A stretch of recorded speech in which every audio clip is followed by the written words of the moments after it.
గరంధకారములో నీవేన గుడరము నీవేనాశ్రయం పచ్చిక గల చోట్ల పరుండ చేయును నీవే నా బలము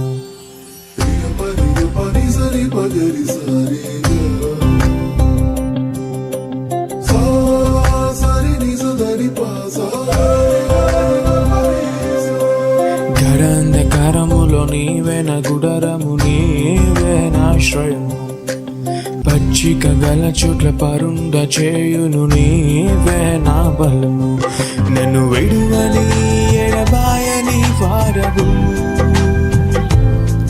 ప్రస్థలములో నన్ను కాచే దేవుడు కొండలలో లోయలలో ఎక్కడినా నీవే నా దేవుడు కొండలలో లోయలలో ఎక్కడినా నీవే నా దేవుడవు నిన్ను నేను ఆరాధించెదను నా యేసుదేవా నీ నామము కొనియాడెదను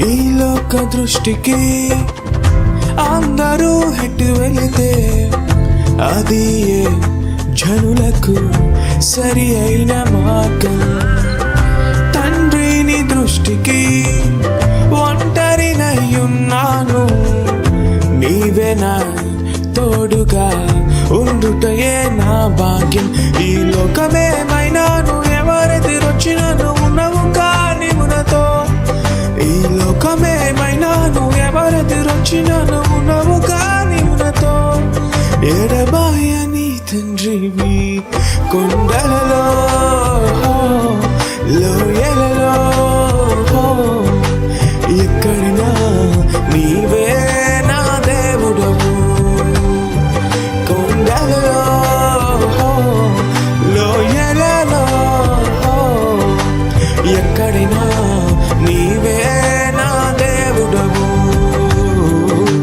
నిన్ను నేను ఆరాధించెదను నా యేసుదేవా నీ నామము కొనియాడెదను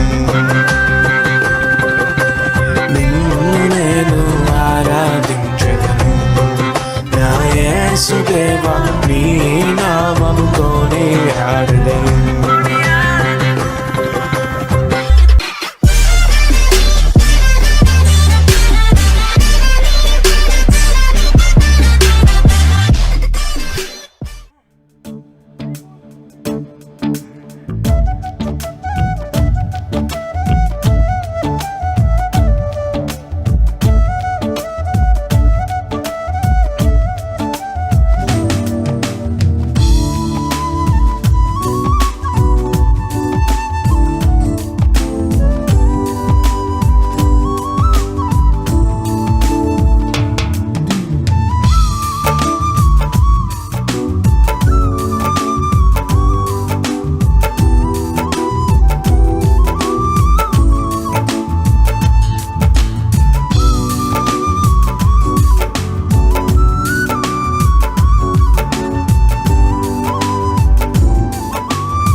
వదిలుండలేక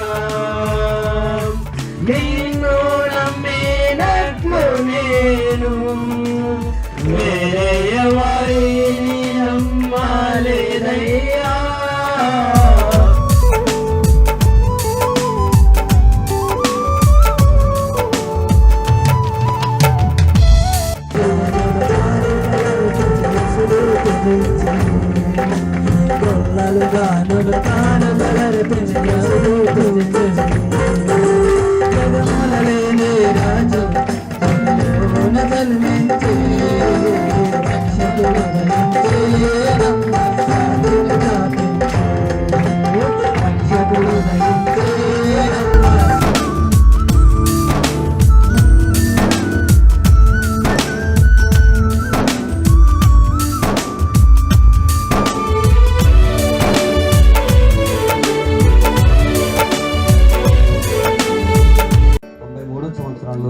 నేను సువార్తకునిగా మామూలుగా వచ్చి ఈ ప్రాంతం సువార్త ప్రకటించినప్పుడు దేవుని బిడ్డలారా, దేవుడు నాకు దర్శనము చూపించినప్పుడు ఆ దర్శనం మేరకు ఈ ప్రాంతానికి వచ్చేవాడిని. సుమారు 21 సంవత్సరాలు కాళ్ళతో నడిచింది. బొడ్డవర రైల్వే స్టేషన్ నుంచి ఇక్కడ వరకు రోడ్డు సదుపాయం లేదు. మొన్న ఈ చిన్నది ఆ రోడ్డు లాగా తవ్వేసి ఈ విధంగా వస్తున్నాం. ఆ ప్రాంతంలో నేను సేవ చేసినప్పుడు ఎలుగుబంట్లు, పులులు మధ్యలో బాగా ఎదురొచ్చేవి. ఆ ప్రాంతంలో కూడా మరి ప్రాణానికి లెక్క చేయకుండా దేవుని కొరకు ప్రకటించాలి, దేవుని పిల్లలకి రక్షణ వారిని నడిపించాలని ప్రాంతం వచ్చిన తర్వాత మా ఇంట్లో నేను మా పెళ్ళైపోయి 3వ సంవత్సరం అవుతుంది. చాలా అడ్డంకాల పరిస్థితుల్లో కూడా నేను సేవలో రావడం దేవుని పిలుపు మేరకు భయపడి వచ్చాను. అయితే ఆ టైంలో ఇక్కడ కరువేసి రామయ్య అనే వ్యక్తి ఇక్కడ ఉంటాడు, పొట్టిగా చిన్న అక్కడ ఉన్నాడు. ఎక్కడ ఉన్నారు రామ్? ఒకసారి అతను ఇది ముందుకు వచ్చినాను. చాలా ఇంకలు చాలా అంటే చాలా సంవత్సరాలు జబ్బుతో ఉన్నారు. సుమారు 10 సంవత్సరాల నుంచి. అయితే ఆ వ్యక్తి నాకు దొరకడం వల్ల దేవుని బిడ్డలారా 3 సంవత్సరాలు ఆ ఒక్క కుటుంబం కోసమే పరిచయం చేశారు. పరిచయం చేసిన తర్వాత దేవుని బిడ్డలారా ఇంకా వీళ్ళు ఏడలో క్రీస్తుని గురించి ప్రకటిస్తున్నారని చెప్పేసి నాకు ఇద్దరు మరి గొడవలు పట్టుకొని నరకడము రావడానికి సన్నిధిలోనే గడి మొత్తం నరికేసి వెళ్ళిపోయారు. ఆ గడి నరికినోడు పిచ్చి అయిపోయారు. అయితే గన్నుతో కాల్చారు, గన్ను పేరు లేదు నాకు. అతను కూడా మరి ఇంకో విధంగా అతను చాలా చనిపోవడం జరిగింది. ఇంకా మంత్రశక్తి చేసిన వాళ్ళు 3 వాళ్ళు కూడా చనిపోయారు. దేవుని బిడ్డలారా ఇలా చనిపోవడం చూసి అప్పుడు ప్రార్థనకు వచ్చినప్పుడు దేవుని బిడ్డలారా నా దగ్గర వచ్చిన తర్వాత సుమారు 36 మంది పిచ్చి జబ్బుతో ఉన్నవారిని అంటే దేవుడు కృపను బట్టి మన దగ్గర పంపించినప్పుడు 36 మంది కూడా ఆ పిచ్చి జబ్బు లేకుండా స్పష్టంగా మంచి మనసుతో ఈరోజు డిగ్రీ బీడీ చేస్తున్నారు. ఆ పిల్లలకి అప్పుడు ఎప్పుడైతే దేవుని కొరకు ప్రార్థన చేస్తామో ఆ రోజు నుంచి ఆ వ్యాధి అనేది వారికి వదిలిపోవడం వల్ల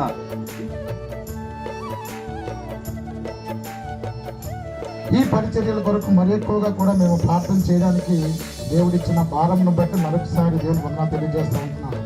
ఈ క్రిస్మస్లో ప్రియులారా ఒక్క మాటను నేను చదివి నా శుభాకాంక్షలు ముగించాలని ఆశపడుతూ ఉంటున్నాను. యోహాను శుభవార్త 6వ అధ్యాయం 38వ వచనంలో చూసినట్లయితే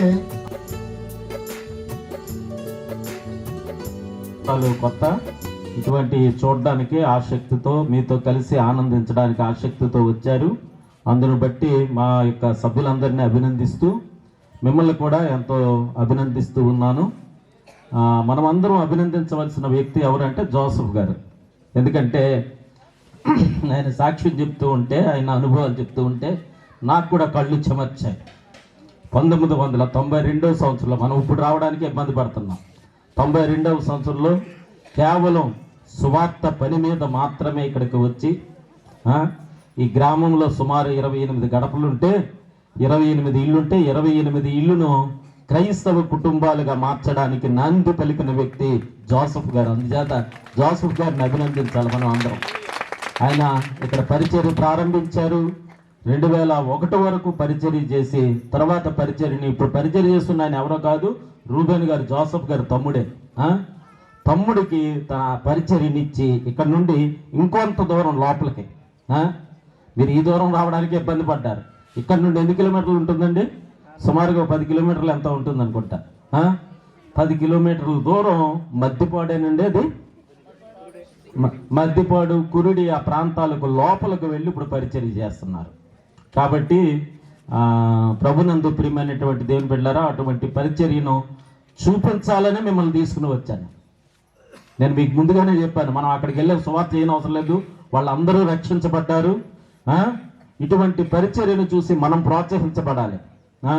నేను ఎప్పుడు అంటుంటాను మా సంఘములో ఒక మాట, నీవు సంఘములో కూర్చొని చూస్తూ ఉన్నప్పుడు నీవు నీ చుట్టూ సంఘములో చూస్తే నీ ద్వారా సంఘములోనికి వచ్చిన వ్యక్తి ఎవరైనా ఉన్నారా?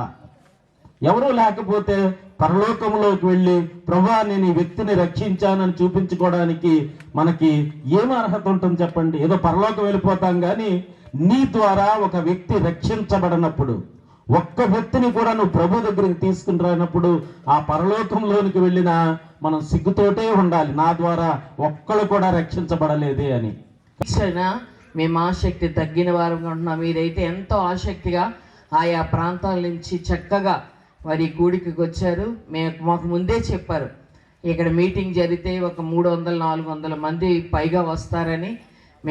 మొదట మేము వచ్చాం. మొదట మా 2 ఆటోలు వచ్చినప్పుడు కొద్ది మందిగా ఉన్నారు. అలా తరలి ఆయా చోట్ల నుండి అందరూ కలిసి రావడాన్ని బట్టి దేవునికి వందనాలు చెల్లిస్తున్నాను. మీ అందరినీ ఎలా చూడడానికి ప్రభు నాకు ఇచ్చిన ఈ ధన్యతను బట్టి దేవునికి వందనాలు చెల్లిస్తున్నాను.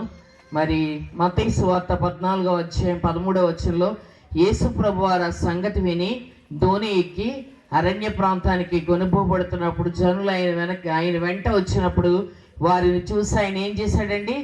కనికరపడ్డాడండి. ఈనాడు మీరు దేవుని సన్నిధిని ఇలాగున రావడం, ఆయన కనికరపడే దేవుడిగా ఉన్నాడు.